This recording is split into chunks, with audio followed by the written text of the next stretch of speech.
This is one of my favorite, beautiful Simla, the summer capital at the time of the British Raj. The year was 1920 and Captain Alice Smith was a young station house officer in Simla at that time. The British ruler were ruthless towards the native and the officers employed by them were greatly feared by the locals, devils in uniform. The folk would whisper behind their back, but Captain Alice had other problem. He was not bothered about people opinions of him. All he wanted instead was meaningful companionship. One evening he was returning from his regular patrol. He met a very beautiful young girl, Suraiya Kaif. She was a poor flower seller and her only customer were the local who would buy flowers for offering at the Asian Hanuman temple. Rarely would any white sahib bother with her. But that day was different. Captain Alice wanted to spend more time with her, admire her beauty, her features. He at once ordered her to be present at his residence a few hundred meters up the hill. For every woman at that time he went without saying that several more often than not depend on the oldest trade in the world. It was not just about the money. In exchange for their bodies, they got to live. A few women went to the sahibs for money, for some other favors, but other had to go for the safety for their kids and family. Suraya too knew what she had to do. Today was to be her first time, and that too with a stranger man. Captain Alice was a great mood. All he could do was imagine himself uncover the beauty of a young virgin. He said, there is being a rare scotch gently building up to the moment when Suraya walked into his house. She was so quiet that Captain Alice could almost hear her heartbeat. Many girls had come, some cried and begged for mercy, and what really turned on the young captain was how some happily offered themselves because they knew that this was just a part of the mundan for him. He just loved to crush young lilies. Suraya undressed in that room within second of entering, stood before the young captain sharp-necked. Before even he could fully comprehend the situation, Suraya dawned on monotonously, कर लो जल्दी से ताकि मैं चली जाऊं और बता देना मुझे कब कब आना है आपके पास. मेरी एक छोटी बहन है जिसके अभी उबर आए हैं, उसे भी ले आऊँगी क्योंकि तुम उसे भी नहीं छोड़ोगी. मेरी माँ खटिया पर है, वो चल नहीं सकती, इसलिए घर आ जाना.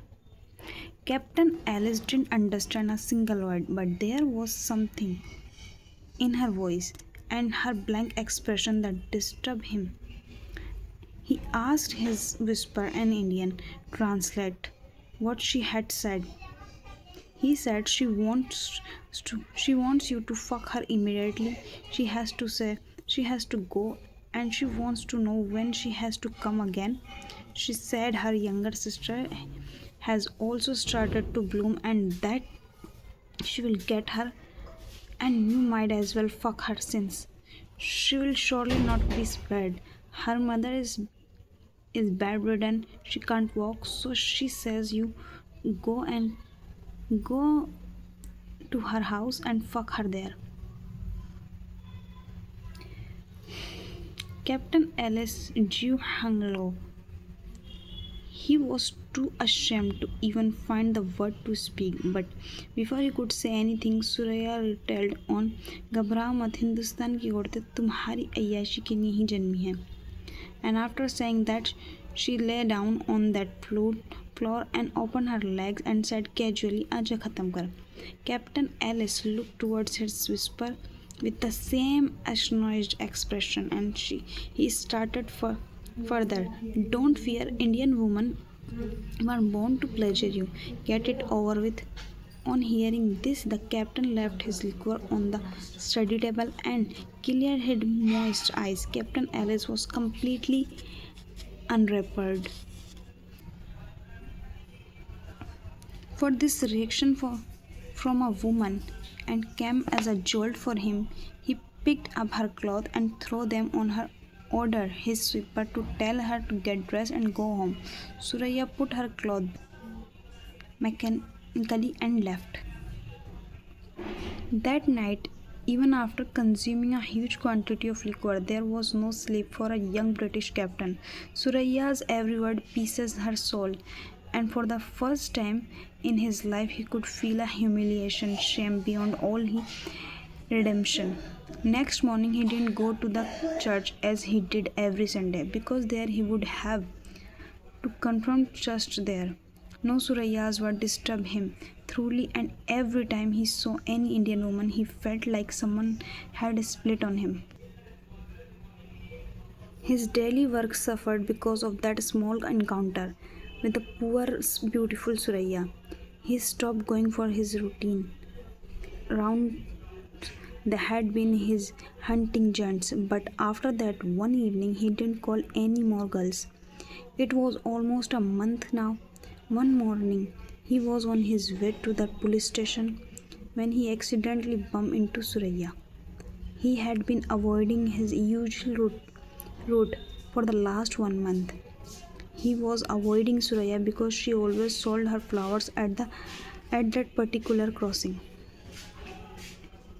However, when he accidentally did meet her, she looked like an angry lion out of hunt. Captain Alice felt so embarrassed on seeing her that for the next 2 days he didn't eat anything, almost felt like a committing suicide. A week after that, he went to that crossing where Suraya was selling flowers and joined his hand in greeting like Indians do and stood there with his hand banged. Suraya was looking at him but didn't say anything. He stood there for a minute, left his eyes still cast down. Suraya knew he was asking for forgiveness, but the expression on her face didn't change. She was still very angry with him. For the next day onwards, every morning Captain Alice went to Suraya and brought flowers for her from her. But she never changed her expression. Every day he brought flowers for 2 annas and went straight to church. Till the time Suraya forgave him, he had decided to repent by making confession and offering flower in church. This went on for a few months. One one evening he was on his way for his evening patrol and he heard a scream of a girl. He went into the adjoining garden and saw two young British soldiers trying to force themselves on an Indian girl. They had raped her, closed off already. He, he jumped into the scene immediately and beat the soldier up ruthlessly. Then he saw her. The scared cowarding girl before him was Suraya. He booked to the two soldiers for attempt to rape and tried his best to get them a hardest possible punishment. He was under tremendous pressure for higher authority of dismiss the case, but he was adamant it was the first case in the history of the British Raj where British soldiers were booked for a heinous crime like attempt to rape. The most embarrassing point for the British was the support of Captain Alice Smith. The colonial rulers didn't understand why he was making such a fuss for a common Indian girl. Finally, Captain Smith managed to twist the judicial arm and managed to push those soldiers behind bars.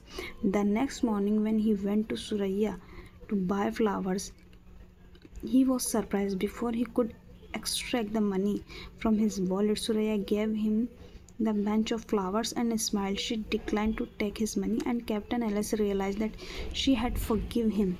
Content, he smiled back at her. That night, Captain Alice slept soundly. The next morning, he went to Suraya and bought flour again. She declined to take his money once again, gave Captain Alice a small metal tiffin box. He went to the police station and ate lunch. He finally opened the box. Suraiya had prepared laddu for Captain Alice, and he loved them. It hardly took him to any time to polishing off even the last few clumps that were left. He had never been so fully satisfied in this entire life. The gossip mongers knew that there was so much more of the matter than what met the eyes, and soon rumors reached the higher authorities, but everyone was tired lipped. One night, Captain Ellis was relishing his drink when someone knocked at the door. He opened the door and found Suraya standing there. She came in quickly and holding the captain's hand. She directed him to sit on the couch. She kissed him and removed her clothes, and that night they made passionate love. They didn't know each other's language, but talked through the whole night with their eyes.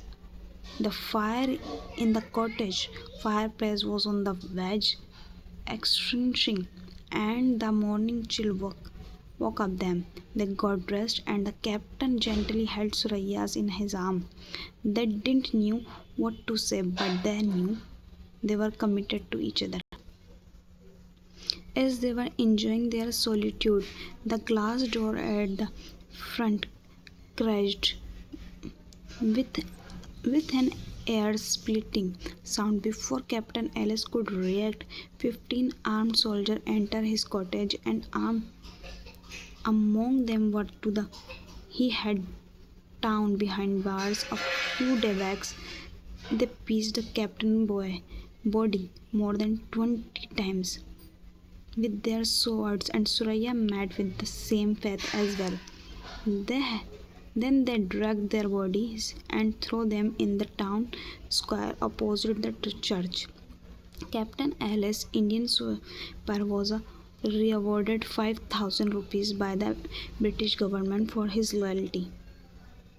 That week, 20 flower shops locked near the church and the Hanuman temple kept their door closed as a mark of respect for their eternal love. Even after almost 100 years, that cottage where they were killed is still visited by lovers from all over the world. They offer flower at the threshold. Captain Alice perhaps remained as the only British soldier respected and loved by the Indian woman, his Suraya.